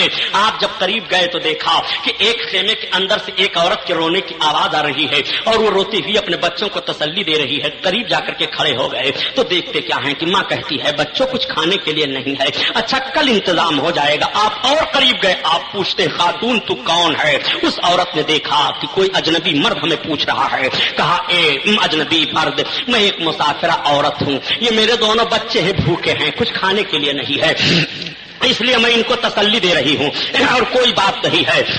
حضرت عمر فاروق اعظم کہتے ہیں کہ اتنا سننا تھا میرا کلیجہ کانپنے لگا. میں فوراً الٹے قدم واپس آ گیا اور آنے کے بعد میں نے اپنے غلام کو بلایا. غلام جب آیا تو میں نے کہا کہ بیت المال کی چابی جس کے پاس ہے بلواؤ. چابی لائی جاتی ہے, بیت المال کھول دیا جاتا ہے. حضرت عمر فاروق اعظم فرماتے ہیں کھانے پینے کے سامان نکالو. آٹا نکالا جاتا ہے اور دوسرے کھانے پینے کے سامان نکالے جاتے ہیں. ایک پوری گٹھری ہو جاتی ہے. حضرت عمر فاروق اعظم فرماتے ہیں اپنے غلام سے تو سہارا دے دے میں اس کو اپنے سر پر رکھ لوں. آپ کا غلام کہتا ہے حضور کہاں آپ جا رہے ہیں, میں آپ کا غلام ہوں, میں لے کر کے چلنے کے لیے تیار ہوں. مسلمانوں ذرا غور کرو امیر المومنین حضرت عمر فاروق اعظم پر. آپ کہتے ہیں اے غلام آج تو تم میرا بوجھ لے کر کے چلنے کے لیے تیار ہے لیکن بتا کیا قیامت کے دن بھی تم میرا بوجھ اٹھا لے گا, کیا قیامت میں بھی تم میرے کردار کا جواب دہ ہوگا. غلام کانپ جاتا ہے. حضرت عمر فاروق اعظم چلے آ رہے ہیں, اسی خیمے کے قریب آئے اور آنے کے بعد آپ نے اپنے غلام سے فرمایا لو اس اجنبیہ عورت مسافرہ کو دے دو. اس نے دے دیا اور جب اجنبیہ عورت کو کھانے پینے کے سارے سامان رات کی تاریکی میں مل گئے تو اپنے دونوں ہاتھوں کو عورت اٹھا دیتی ہے اور عرض کرتی ہے اے پروردگار عالم امیر المومنین عمر بن خطاب تو ایسے آدمی کو ہونا چاہیے. اسے کیا خبر کیوں امیر المومنین عمر بن خطاب یہی ہیں. آپ فرماتے ہیں خاتون تجھے کل اور چیز کی ضرورت ہوگی تو آ جانا اور تیری ساری ضرورت پوری کر دی جائے گی. غلام چلتے چلتے کہہ دیتا ہے ایک خاتون یہی عمر بن خطاب ہیں جو تیری خبرگیری کر رہے تھے. اس کی آہیں اور بلند ہو جاتی ہیں, آنکھیں تر ہو جاتی ہیں آنسوؤں سے اور وہ دعا دینے لگتی ہے مولا عمر بن خطاب کی خلافت سلامت رہے, اے پروردگار عالم ان کی خلافت کا دور قائم رہے. الہ العالمین کس طرح سے رات کی تاریکی میں انہوں نے ایک مجبور عورت کی مدد کر دی ہے. یہی حضرت عمر فاروق اعظم ہیں. ایک روز اور مدینہ طیبہ میں آپ نکل کر کے چلے گئے میدان کی طرف تو دیکھ کیا رہے ہیں کہ ایک مرد اپنے خیمے کے پاس کھڑا ہوا ہے اور ایک عورت کے رونے کی آواز خیمے کے اندر سے آ رہی ہے. آپ نے جلدی سے اس مرد سے پوچھا تم کون ہو. اس نے کہا میں تاجر ہوں, تجارت کرنے کے لیے آیا تھا. بقیہ اور تاجر لوگ ان کے خیمے دور دور لگے ہوئے ہیں. آپ نے فرمایا خیمے میں روتا کون ہے. مرد نے بتایا کہ میری عورت کو بچہ پیدا ہونے والا ہے, میں باہر نکل کر کے آیا ہوں, دیکھ رہا ہوں کہ کوئی عورت مل جائے تو مدد کر دے. تب تک حضرت عمر بن خطاب فرماتے ہیں اچھا تم ٹھہرو ہی. اس کو کچھ خبر نہیں ہے کہ امیر المومنین یہ رات کی تاریکی میں ہیں. آپ تیز رفتار چل کر کے آئے, اپنی بیوی کو جگایا اور فرمایا چلو ایک مدد تم کر دو. آپ اپنی بیوی کو لے کر کے آئے, آپ کھڑے ہو گئے اس مرد کے پاس, اس سے باتیں کرتے رہے اور آپ کی اہلیہ خیمے کے اندر گئی. عورت کی جو ضرورت ہوتی ہے اس ضرورت کے تحت انہوں نے مدد کر دی. بچہ پیدا ہوا، بچہ کے رونے کی آواز آئی، تب تک آپ کی بیوی خیمے سے باہر نکلتی ہیں، کہتی ہیں اے امیر المومنین آپ اپنے ساتھی کو بچے کی پیدائش کی خوشخبری دے دیجیے۔ جیسے آپ کی بیوی نے امیر المومنین کہا تب تک وہ آدمی چونک پڑا، اے عمر بن خطاب آپ ہی ہو، امیر المومنین آپ ہی ہو، معاف کیجیے گا میں نہیں پہچان رہا تھا۔ اے اللہ عمر بن خطاب کو سلامت رکھ۔ یہ وہ حضرت عمر بن خطاب ہے جو رات کی تاریکی میں عورتوں کی خبر گیری کر رہے ہیں، جو رات کی تاریکی میں مسافروں کو دیکھ رہے ہیں، جو رات کی تاریکی میں بیواؤں کی خبر لے رہے ہیں۔ آؤ دیکھو یہی حضرت عمر فاروق اعظم ہیں۔ آج بیواؤں کس طرح سے کراہ رہی ہیں، آج بیواؤں کی جائیداد کو ناجائز طور پر کس طرح سے لوٹ لیا جا رہا ہے، آج بیواؤں کی آبرو پر کس طرح سے حملہ کیا جا رہا ہے۔ مگر کل کے دور کو ملاحظہ کر لے اے مسلمانوں، یہی حضرت عمر فاروق اعظم ہیں۔ ایک بیوہ عورت ہے، اس کے پاس صرف ایک بچی ہے، وہ اپنے مکان کے اندر ہے، اس کا کام تھوڑا سا تھا کہ وہ دودھ لے کر کے دودھ بیچا کرتی تھی۔ حضرت عمر فاروق اعظم نے پورے مدینہ طیبہ میں ایک اعلان کروا دیا کہ خبردار کوئی بھی دودھ بیچنے والا دودھ میں پانی ملا کر کے نہ بیچے۔ اس خبر کا پھیلنا تھا کہ لوگ چونک گئے، پہلے ہی دور سے پتا چلتا ہے کہ دودھ میں پانی ملا کر کے بیچتے تھے، اور اب تو حال یہ ہے کہ پتا ہی نہیں چلتا یہ پانی ہے کہ دودھ ہے، جب تک سفیدی نہ جائے تب تک پانی ڈالتے رہتے ہیں۔ آؤ اس دور کو دیکھو، آقا کریم صلی اللہ تعالی علیہ وسلم کے شہدائی اور فدائی کو اعلان کر دیا کہ سنو خبردار کوئی بھی اپنے دودھ میں پانی ملا کر کے نہ بیچے۔ عورت کی ایک بچی تھی، رات بڑھ جاتی ہے، حضرت عمر بن خطاب رضی اللہ تعالیٰ عنہ نکل پڑتے ہیں اور آپ چلے آ رہے ہیں، تب تک آپ سنتے ہیں کہ مکان کے اندر سے آواز آ رہی ہے اے بیٹی تم دودھ میں پانی ملا دو اور آگ پر رکھ تو دودھ گرم ہو جائے۔ تب تک بیٹی کہتی ہے ماں میں دودھ میں پانی نہیں ملاؤں گی۔ حضرت عمر فاروق اعظم دیوار کے بغل میں کھڑے ہو گئے اور سن رہے ہیں کہ یہ کیسی بات چیت ہو رہی ہے۔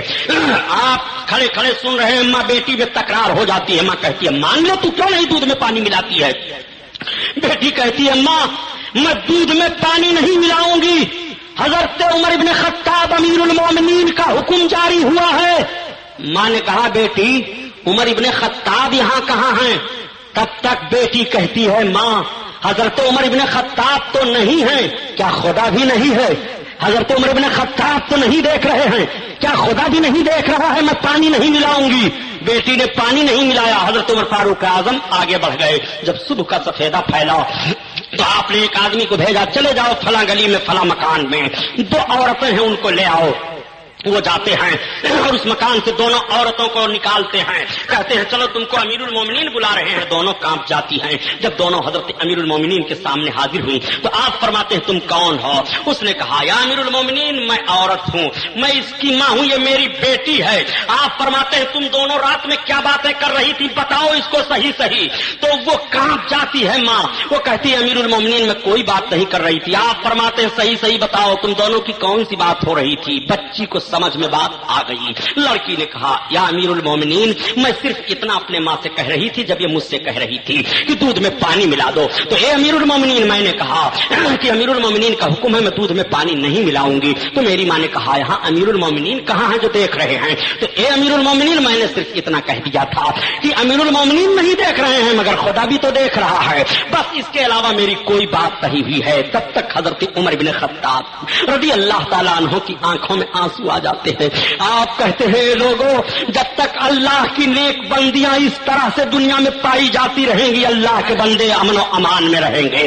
مجھے شادی کی ضرورت تو نہیں ہے، اگر ضرورت ہوتی تو میں اس بچی سے شادی کر لیتا، مگر میں اس بچی کی شادی اپنے چھوٹے بچے کے ساتھ کر رہا ہوں۔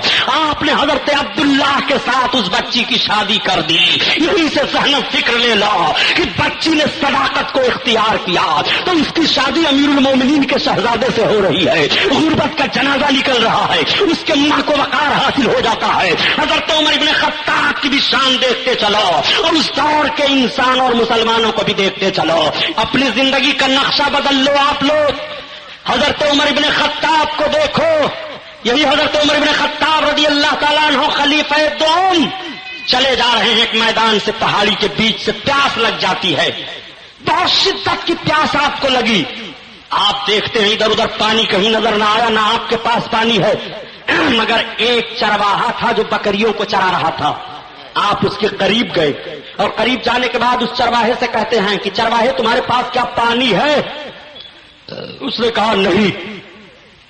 کہا بتاؤ تم جانتے ہو کہیں پانی ہے؟ کہا نہیں مجھے علم بھی نہیں ہے کہ یہاں کہیں پانی ہے. کہا مجھے بہت پیاس لگی ہے، ایک کام کرو کہ تم اپنی کسی بکری سے مجھ کو دودھ نکالنے کی اجازت دے دو، میں دودھ نکال لوں پی لوں، میری پیاس ختم ہو جائے. اس چرواہے نے کہا نہیں، یہ میری بکریاں نہیں ہیں، یہ میرے مالک کی بکریاں ہیں، میں صرف چرواہ ہوں، میں صرف نگرانی کر رہا ہوں. کہا تمہارے مالک کی بکریاں ہیں؟ کہا ہاں. کہا تو دودھ نکالنے نہیں دو گے؟ کہا قطعاً نہیں. کہا ایک کام کرو کہ تم ہم سے پیسے لے لو، اور وہ پیسے چاہے تم رکھ لینا، چاہے تمہارے مالک تم اپنے مالک کو دے دینا، اور پیسے میں تم ہم کو دودھ نکالنے دو. تو چرواہے نے کہا اے عرب مرد، ہمارے مالک نے اجازت نہیں دی ہے کہ جب کوئی تم سے دودھ طلب کرے پیسہ دے کر کے تو تم دودھ دے دیا کرنا، اس لیے میں پیسے پر بھی دودھ نہیں دوں گا. آپ نے کہا اچھا ایک کام کر، تو پیسے پر تو دودھ نہیں دے گا، لیکن کیا تو کوئی بکری بیچ سکتا ہے؟ کہا جب میرے مالک نے دودھ بیچنے کی اجازت نہیں دی ہے تو میرے مالک نے بکری بیچنے کی اجازت کہاں دی ہے؟ میں قطعاً نہیں بکری بیچوں گا. آپ نے فرمایا سن تو چرواہا ہے، تجھے پیسے کی ضرورت ہے، ایک کام کر، کیا تیری بکریوں کو کبھی جانور نہیں اٹھا لے جاتے ہیں؟ کہا نہیں جانور تو اٹھا لے جاتے ہیں. کہا پھر ایک کام کر، ایک بکری بیچ دے، وہ پیسہ تو لے لے اور بہانہ بنا دینا کہ جانور اٹھا لے گیا ہماری بکری کو. تب تک اس نے کہا اے پوچھنے والے عرب مرد، میں بہانہ بناؤں کہ میری بکری کو جانور اٹھا لے گیا ہے؟ اپنے مالک کے سامنے تو بہانہ بنا سکتا ہوں، لیکن کیا اپنے خدا کے روبرو بھی بہانہ کوئی بنا پاؤں گا؟ میرا مالک تو نہیں دیکھ رہا ہے، مان جائے گا جب میں کہوں گا کہ ایک بکری کو جانور اٹھا لے گیا اور آپ خرید لیں دودھ نکالنے، آپ کی پیاس بجھ جائے. مگر یہ بتائیے کہ آپ جو ہمیں کہہ رہے ہیں اس طرح سے، کیا اس طرح سے ایک خدا کو ڈرنے والا بندہ کر سکتا ہے؟ میں ایسا ہرگز نہیں کروں گا. میں نے اپنی بکری بیچوں گا، میں نہ دودھ بلا اجازت کے دے سکتا ہوں، نہ میرے پاس پانی ہے. اے عرب مرد تم مجھے معاف کر دو. حضرت عمر بن خطاب نے کہا تو جانتا ہے میں کون ہوں؟ چرواہے نے کہا ہاں میں اتنا جانتا ہوں کہ آپ ایک مسافر ہیں، آپ پیاسے ہیں، آپ پانی کے لیے نہ جانے کیسے کیسی باتیں ہم سے بتا رہے ہیں جو باتیں شرعی طور پر گرفت میں آ سکتی ہیں. حضرت عمر فاروق اعظم نے کہا اے چرواہے سن، میں عمر بن خطاب ہوں. آپ نے اس کو شاباشی دی اور انعام دیا اور اعلان کیا کہ جب تک اللہ کے ایسے بندے ہیں کہ چرواہوں کے اندر اتنی دیانتداری اور اتنا خوف ہے، اس ملک پر امن و امان رہے گا اور شیر اور بکری ایک گھاٹ پانی پیتے رہیں گے. سبحان اللہ سبحان اللہ. یہ حضرت عمر فاروق اعظم ہیں. ذرا حکومت کرنے والے سے پوچھو، ان کو کچھ سمجھ میں نہیں آتا ہے یار. حکومت کرنے کے لیے پارلیمنٹ میں اسمبلی میں بیٹھے ہیں اور سارا جھگڑا سمجھنے کا چل رہا ہے. ایک صاحب گئے الیکشن میں، کہنے لگے کہ ایک کام کیجئے کہ اب کی ہم کو آپ لوگ وجئی کر دیجئے، جو کہیے ہم لوگ کر دیں گے. کہا چلو چلو، سب جھوٹ بولتے ہیں. جیتنے کے لیے تمام باتیں کہتے ہیں کہ ہم آسمان سے تارے توڑ کر لا کر رکھ دیں گے اور اس کے بعد کوئی دکھائی نہیں دیتا ہے. انہوں نے کہا ارے صاحب ایک بار میری آزمائش کر تو لو، مان تو جاؤ. تو کچھ بڑے بوڑھے تھے، ان لوگوں نے سمجھایا بجھایا نوجوانوں کا، ٹھیک ہے ایک بار آزمائش کر لو. کہا لیکن وعدہ کریے کہ آپ جو وعدہ کر کے جائیں گے اسے کرنا پڑے گا. کہا بالکل وعدہ کرتا ہوں. بتائیے کیا ہم سے آپ کروانا چاہتے ہیں؟ مدرسہ؟ کہا نہیں. مسجد؟ کہا نہیں.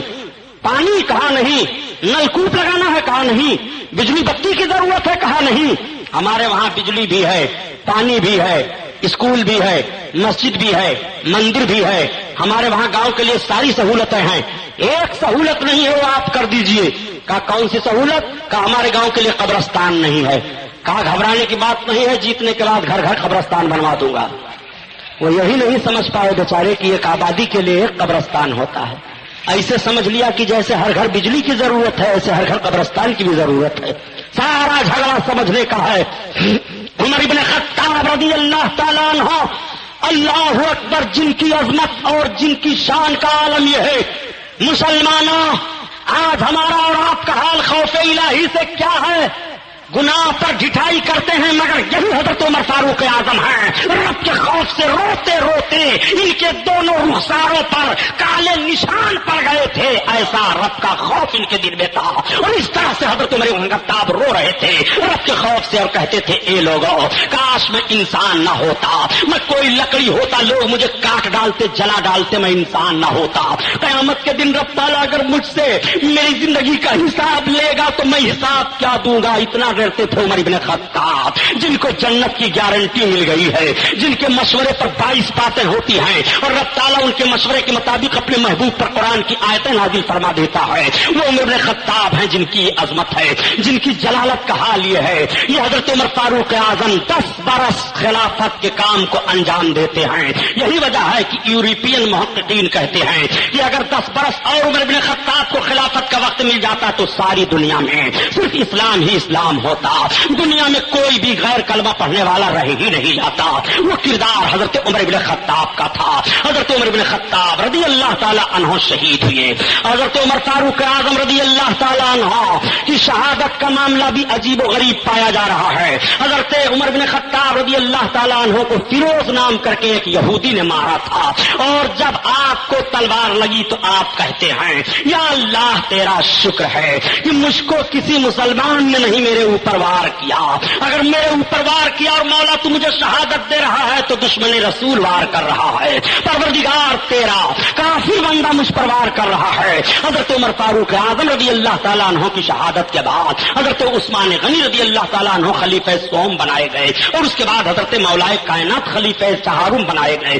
آج کچھ لوگ کہہ دیا کرتے ہیں کہ خلافت پہلے حضرت علی کو ملنی چاہیے۔ میں آپ سے کہتا ہوں ذرا عمر کا تقاضا رکھ کر کے حساب کر لیجئے کہ اگر خلافت پہلے حضرت علی کو مل گئی ہوتی تو حضرت علی سے پہلے حضرت ابوبکر صدیق کو دنیا سے جانا تھا، اور حضرت ابوبکر صدیق کے بعد حضرت عمر فاروق اعظم کو جانا تھا، اور حضرت عمر فاروق اعظم کے بعد حضرت عثمان غنی کو جانا تھا، اور چوتھے نمبر پر دنیا سے حضرت علی کائنات کو جانا تھا۔ یہ چاروں سرکار کے یارغار ہیں، اور چاروں کو خلافت کی عظمت سے رب کو نوازنا منظور ہے، اس لیے دنیا سے پہلے ابوبکر صدیق کو جانا ہے تو پہلی خلافت انہیں مل جاتی ہے، اور دوبارہ حضرت عمر بن خطاب کو جانا ہے تو دوسری خلافت انہیں مل جاتی ہے، اور تیسری منزل پر حضرت عثمان غنی کو جانا ہے تو تیسری خلافت انہیں مل جاتی ہے، اور چوتھے نمبر پر حضرت مولا کائنات کو اس دنیا سے جانا ہے، چوتھی خلافت انہیں مل جاتی ہے، اور حضرت امام حسن سے پہلے حضرت مولا کائنات کو جانا ہے، اس لیے 6 مہینہ خلافت حضرت امام حسن کو مل جاتی ہے، 30 سال تک خلافت رہتی ہے۔ نبی کونین نے ارشاد فرمایا تھا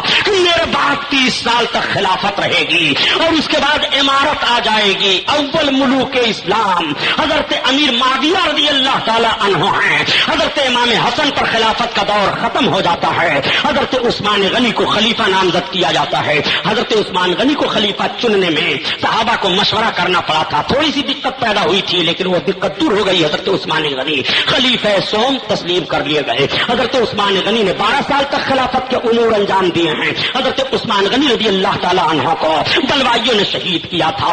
حضرت عثمان غنی کا مقام و مرتبہ دیکھ لو، آقا ارشاد فرماتے ہیں کہ عثمان سے فرشتے بھی حیا کرتے ہیں۔ اللہ اکبر۔ حضرت عثمان کا طریقہ یہ تھا کہ خلیفہ سوم حضرت عثمان غنی نے جس دن سے اپنے ہاتھ کو سرکار کے دستے پاک پر رکھ کر کے اور مشرف پر اسلام ہوئے تھے، اس تاریخ سے حضرت عثمان غنی نے اپنے داہنے ہاتھ کو جو ہاتھ نبی کے ہاتھ پر رکھا تھا اپنی شرم گاہ پر نہیں لگایا تھا۔ یہ ادب گاہ کا ہے، یہ ادب کا طریقہ ہے، یہ محبت رسول، یہ احترام کون ہے رسول کونین صلی اللہ علیہ وسلم ہے۔ یہی حضرت عثمان غنی رضی اللہ تعالیٰ عنہ ہیں۔ جب اللہ کے رسول مدینہ طیبہ سے مکہ شریف چلے تھے عمرہ فرمانے کے لیے، اور مکہ کے کافروں نے کہا تھا کہ ہم محمد کو عمرہ نہیں کرنے دیں گے، سارے مکہ کے کافر نکل آئے تھے اور حدیبیہ کے مقام پر اکٹھا ہو گئے تھے۔ ادھر سے سرکار بھی صحابہ کو لے کر کے پہنچ گئے تھے، 1400 صحابہ سرکار کے ساتھ میں تھے۔ مقام حدیبیہ پر قیام ہوتا ہے، کفار نے مکہ نے کہا قطعاً ہم نہیں جانے دیں گے، مکہ میں ہم محمد کو داخل نہیں ہونے دیں گے۔ نبی کونین صلی اللہ علیہ وسلم کا یہ معجزہ جو پانی کا چشمہ جاری ہوا تھا حدیبیہ کے مقام ہی پر ظاہر ہوا تھا۔ نبی کی بارگاہ میں صحابہ عرض کرتے ہیں یا رسول اللہ ہمارے پاس پینے کے لیے پانی نہیں ہے، یہی اتنا پانی ہے جتنے پانی سے